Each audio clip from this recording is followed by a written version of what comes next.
اگر کوئی شخص کسی کو ادھار پیسے دے اور وہ بندہ مقررہ تاریخ پر ادھار واپس نہ کرے تو کوئی ایسا مسئلہ نہیں، کر دے تو پھر بڑا مسئلہ ہے، اور بار بار مانگنے پر بھی نہ دے تو ادھار دینے والا اس کی کوئی چیز چرا سکتا ہے؟ نہیں، یہ کام نہ کرے، یہ بات نہیں، چوری نہیں کر سکتا، اس کے لیے آپ بس کورٹ کی طرف رابطہ کریں۔ اور قرآن میں دیکھیں سب سے لمبی جو قرآن کی آیت ہے سورۃ البقرہ کی، اس میں یہ ہے کہ جب آپ لین دین کریں تو ریٹرن میں معاہدہ کر لیں۔ وہ اسی لیے ہے کہ کل کو وہ بندہ مر سکتا ہے،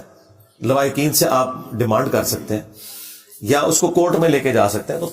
اتنا بڑا معاملہ نہ کریں آپ یہ کریں، یا تو پھر آپ یہ نیت کریں کہ ٹھیک ہے اگر یہ مر گیا تو اسے معاف ہے۔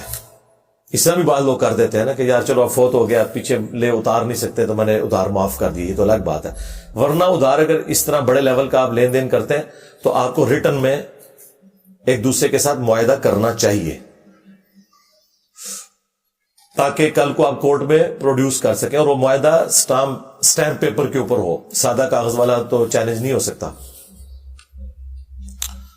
کیا دعوت حق کے لیے طنزیہ انداز اپنانا ضروری ہے؟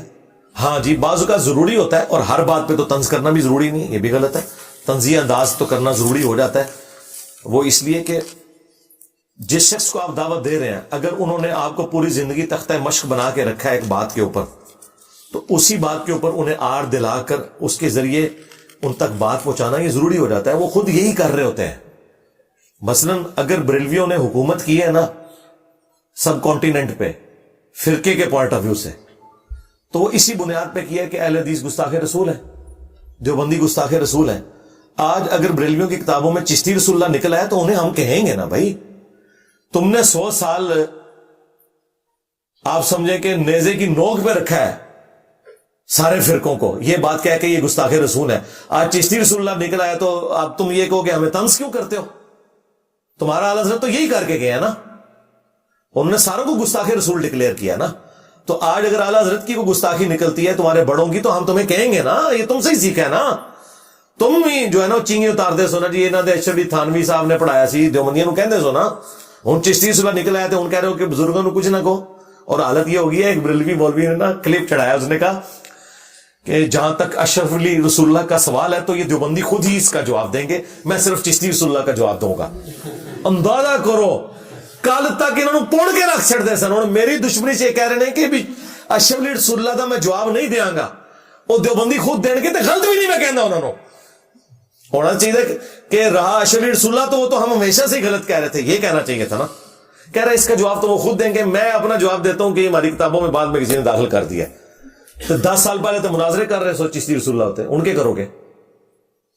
تو ہماری دشمنی میں اتحاد امت ہو گیا ان کے درمیان، اور کیا چاہیے دونوں۔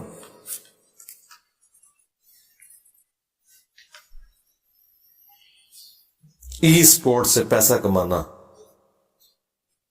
اب وہ سپورٹ کس قسم کی ہے؟ یعنی کوئی اس پہ آپ نے کوئی جوا تو نہیں لگایا ہوا؟ یہ تو نہیں ہے کہ جوئے کی بنیاد پہ کما رہے ہیں۔ اب اس کی مجھے تفصیل ذرا پتا ہو تو پھر میں جس کا سوال ہے ذرا مجھے کلیئر کرے، وہ کیا کرتا ہے، کس چیز سے وہ پیسہ کما رہا ہے،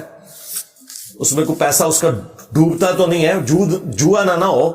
بعض کا ہوتا ہے نا کہ آپ رقم لگا کے کھیلتے ہیں، جیت گئے تو آپ کو ڈبل پیسے مل جاتے ہیں، نہیں تو وہ بھی گئے تو پھر تو جوا ہی ہوگا نا، چاہے وہ ای سپورٹ میں ہو چاہے عام کرکٹ میں ہو۔ اگر اس طرح کا کوئی معاملہ نہیں ہے، ویسے ہے کہ کوئی کسی نے ای سپورٹ میں اسے کوئی انعام ملا ہے، اس کی اپنی کوئی رقم ڈوبنے والی نہیں تھی اس میں کہ ہار جاتا تو ڈوب جاتی اور جیت جاتا تو انعام ملتا، وہ تو ہو گیا جوا۔ لیکن اگر ہارنے سے کوئی رقم ڈوبتی نہیں ہے، جیتنے سے آپ کو کوئی انعام ملتا ہے اور اس کے اندر کوئی غیر شرعی افعال نہیں ہے تو بالکل کھیلیں، کوئی مسئلہ نہیں، جتنی بار مرضی کھیلیں۔